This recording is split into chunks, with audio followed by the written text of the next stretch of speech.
성경 우리 큐티 이 목적 방향성 말씀 묵상 하나님의 말씀을 막 쪼개고 분석하고 하는 것이 목적이 아니다. 우리 이번에 같이 큐티를 시작하면서 그렇게 첫 시간을 열었습니다. 그리고 큐티의 방향성은 딱 한 가지다. 성경을 읽으면서 구속사적으로 읽자. 성경을 읽을 때 구속사적으로. 다시 구속사적이라고 하는 말은 하나님께서 우리를 향해서 베풀어 주시는 구원의 은혜를 바라보면서 그런 관점으로 성경을 읽어야지 어떤 지적인 측면이라든지 언어 유희라든지 이런 다른 사람들한테 뭘 많이 아는 것을 자랑한다든지 인간의 생각들을 정리한다든지 이게 목적일 수가 없다 하면서 시작을 했었던 거 기억합니다. 이 구속사적 읽기. 앞에 22절 패하시고라고 하는 말이 있지만 제가 이것은 안 읽고 다윗을 왕으로 세우시고부터 사울을 패하신 것 21절에 연결 왜 21절에다가 40년간 주셨다가 패하시고 한 다음에 22절 다윗을 왕으로 세우시고 이렇게 시작하지 않고 왜 어정쩡하게 이 절을 나누신 분이 이걸 이런 식으로 앞쪽에 실패의 끝자락을 다윗의 앞쪽에다 두었나 22절 말씀 읽으면서 그런 생각을 해봤습니다. 좀 매끄럽게 사울은 그냥 처리해버리고 사울은 끝내버리고 사울은 패하고 그 다음에 다윗부터 딱 깔끔하게 시작한 것이 아니라 패하시고와 다윗을 왕으로 세우시고가 이렇게 한 문장으로 시작을 하고 있다는 거죠. 다시 말하면 그 고난의 자리, 아픔의 자리, 그 실패의 자리, 하나님께서 후회하신 자리 이것까지도 다 소중하게 다윗을 왕으로 세우신 그 하나님의 그 섬세하신 그 출발점이 어디였느냐. 참 아이러니죠. 다윗이 세워지기까지 악한 왕이 전제되어 있다는 거. 우리가 하나님의 은혜에 대해서 말하면 하나님의 유기에 대해서 생각하지 않을 때는 그 하나님의 은혜가 될 수가 없는 거죠. 우리가 건강에 대해서 상처를 입어본 사람만이 건강의 소중함을 알듯이 이게 참 아이러니입니다. 우리가 하나님께 감사한다라고 하는 것이 하나님 앞에 쓰러져 봐야 본 사람들만이 하나님 앞에 진심으로 감사할 수가 있거든. 그런 의미에서 참 제가 빼고는 읽었지만 이 패하시고라고 하는 것은 사울의 그 실패만을 의미하지 않는다는 겁니다. 그 자리가 우리 하나님께서 다윗을 왕으로 세우시고 증언하시고 그리고 내가 이새의 아들 다윗을 만났는데 내 마음이 맞는 사람이다 자랑하시고 그렇죠? 마치 왕께서 자기 신하를 아버지가 자기 아들을 옆에다 세우고 자랑스럽게 여기는 것처럼 우리 주님께서 딱 지금 그 자세를 취하고 계시는데 다윗을 왕으로 세우시고 증언을 하셨다. 다윗이라고 하는 이 사람 베들레헴에 사는 목동의 아들 참 그 사울의 아버지 기스에 비해서 그 유력자라는 아주 강한 자, 큰 사람, 힘 있는 사람, 부유한 사람 아버지가 그렇지 않고 이 다윗의 아버지는 별 이름 알려지지 않은 사람 그다음에 촌부 아들이 8이나 되는 그런 그 가난한 그런 아버지였는데 그 아버지에게서 다윗을 하나님께서 왕으로 세우시는 거죠. 아버지의 마음은 큰아들이 왕이 됐으면 만약 사무엘이 기름 부을 때 왕으로 삼기 위해서 기름 부을 때 순서대로 딱 그 아들 순서대로 아주 질서정연한 아버지였던 거죠. 아들 그 다음에 가지고 다윗은 없었습니다. 대상에 안중에도 없었던 거죠. 어디 있는지도 몰랐습니다.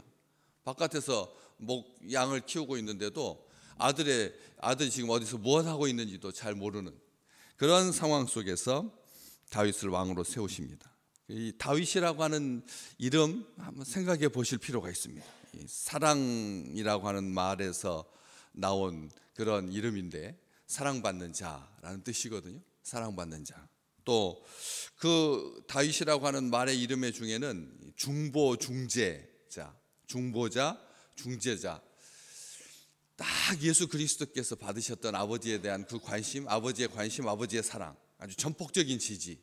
예수님 대하실 때 우리 하나님께서 이는 내 사랑하는 아들이요 내 기뻐하는 자다 라고 말씀하셨던 것처럼, 또 우리를 말할 수 없는 탄식으로 우리를 위해서 중보하고 계시는 그 주님의 그 상품 인생, 우리를 향하신 사랑을 그 다윗이 그 이름에 다 고스란히 반영되어 있는 거죠. 다윗 그냥 무심코 부를 이름이 아닙니다.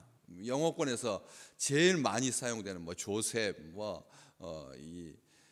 다 여러 가지 있겠지만 데니엘 다 많지만 이 다윗이라고 하는 이름 아주 흔한 이름인데, 영어권에서 아주 그렇게 자주 쓰이는 이름인데, 그 뜻이 오늘 하나님의 그 지금 이 장면과 정확하게 일치하고 있는 거죠. 하나님께서 그를 사랑하시고 그를 왕으로 세우시고, 그리고 내가 이새의 아들 다윗을 만났다. 이 만나니 내 마음에 맞는 사람이다. 이 만났다, 오래 기다려왔다는 거죠. 만났다라고 하는 말은 의도적으로 다윗을 찾아서 만나신 겁니다. 하나님께서, 이게 우리가 생각할 때 하나님 참 이런 표현을 하나님께서 왜 이렇게 하나님이 이런 표현을 다 쓰실까? 하나님께서 우리를 찾으신다. 하나님께서 의인이 있는가 찾으신다. 하나님이 찾을 필요가 뭐가 있어요? 다 아시는데, 어디 숨어 있는지, 어디 있는지, 어디서 태어났는지, 어디서 소멸했는지 다 알고 계시는데, 별들까지 다 알고 계시고 머리카락까지 세심 받으신 분인데, 그런 하나님께서 찾고 찾으시는, 지금도 여호와를 경배하는 자, 여호와를 예배하는 자를 하나님께서 찾으십니다. 우리 하나님이 어떤 분이신지 여기에서 보고 싶었던 사람, 마치 연인과 같이 설렘으로, 기대함으로, 사랑함으로 그렇게 찾으셔서 만났다. 이 말은 발견했다는 뜻입니다. 찾아서 발견했다. 우리는 기억력이 짧아서 방금 두고도 돌아서면 잊지만, 우리 하나님은 절대 잊지 않으시는 분이고 어디 있는지 다 아시는 분인데, 참 사람을 대하실 때, 관계를 이어가실 때 늘 연인과 같이 사랑하는 마음으로, 아버지와 아들의 마음으로 이렇게 찾으신다는 거죠. 밤마다 동구 밖에 나가서 집 나간 아들 기다리고 계시고, 집안에 있는 잃어버린 아들 또 저녁이면 또 밤 돌아오셔서 또 위로하시고, 참 불쌍한 아버지시죠. 하나님이 참 그렇습니다. 그 날마다 나가서 아들을 기다리는 그 마음을 여기서 헤아릴 수가 있는 거죠. 보배와 같이 흙에 묻혔던 그런 소중한 사람을 찾고 찾다가 발견한, 다시 말하면 우리 주님께서 들려주셨잖아요. 밭에 감추인 보배를, 천국과 같은 그런 목숨을 걸만하고 자기 존재를 걸만한, 우리 하나님께서 뭐 하려고 그러십니까? 하나님은 자기 존재를 거실 필요가 없거든요. 하나님만으로도 완전하심인데, 하나님만으로도 충족하심이고 자족하심인데, 하나님께서 뭐가 부족하다고 찾고 또 발견해야 합니까?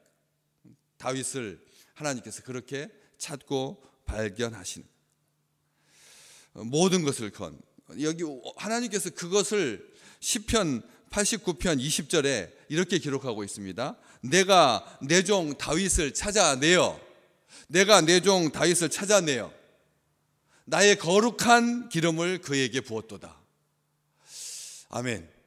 하나님께서 찾아내셔서 나의 거룩한 기름을 그에게 부었다. 왕으로 세웠다는 뜻이죠.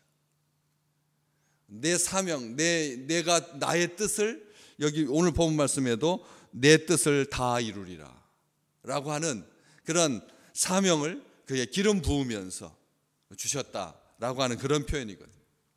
하나님의 마음에 맞는 사람, 하나님의 마음에, 바로 직전 성경 내 마음에 합한 자라, 내 마음에 맞는 사람, 내 마음에 합한 자다, 쏙 내 마음에 든다.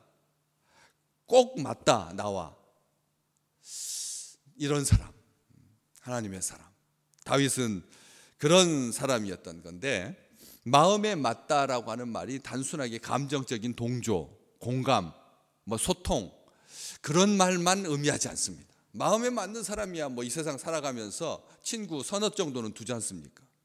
그런 정도의 손가락 안에 꼽을 수 있는, 나하고 의지도 비슷하고 의기도 투합할 수 있고 할 수 있는 그런 정도의 맞춤형, 나와 똑 닮은, 생각도 같고 가치관도 같고 방향도 같고, 말하는 것 반밖에 안 했는데도 다 이해하고 눈빛만 보고도 알 수 있는 그런 좋은 친구를 가진다라고 하는 것은 아름다운 일일 것입니다. 그런데 하나님과 다윗의 관계는 그 정도로 만족하는 관계가 아니라는 거죠. 왜? 다윗이 예수 그리스도를 바로 이어서 하나님이 약속하신 대로 이 사람의 후손에서 이스라엘을 위하여 구주를 세우셨으니 곧 예수다. 예수 그리스도의 예표로서, 그림자로서 하나님께서 다윗을 찾아내시고, 하나님께서 그를 만나시고, 하나님께서 그를 왕으로 세우시고 그에게 약속하신 그 마음에 맞는다라고 하는 말이 어떤 의미냐?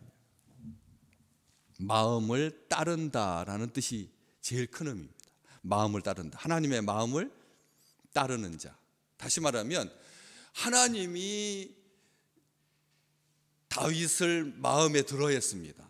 하나님께서 다윗을 마음에 들어 했는데, 이 마음에 들어 한다라고 하는 말은 하나님의 일방적인 선택이고 택하심이지만, 다윗은 전심을 다해서 하나님의 마음을, 하나님의 뜻을 행했던 것이죠.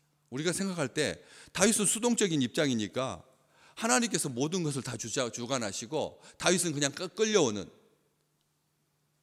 그런 아주 상남자인 하나 애인에게 사랑하는 여인은 그냥 수동적인 그런 개념이 아니라는 거죠.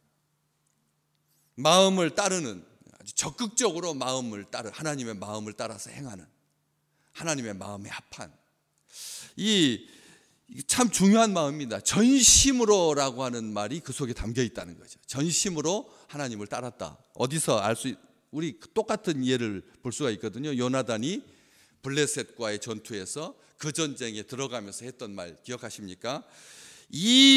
우리가 이 할례받지 않은 자들에게로 건너가자. 자기 무기를 든 자와 같이 그 무기를 든 자에게 요나단이 한 말입니다.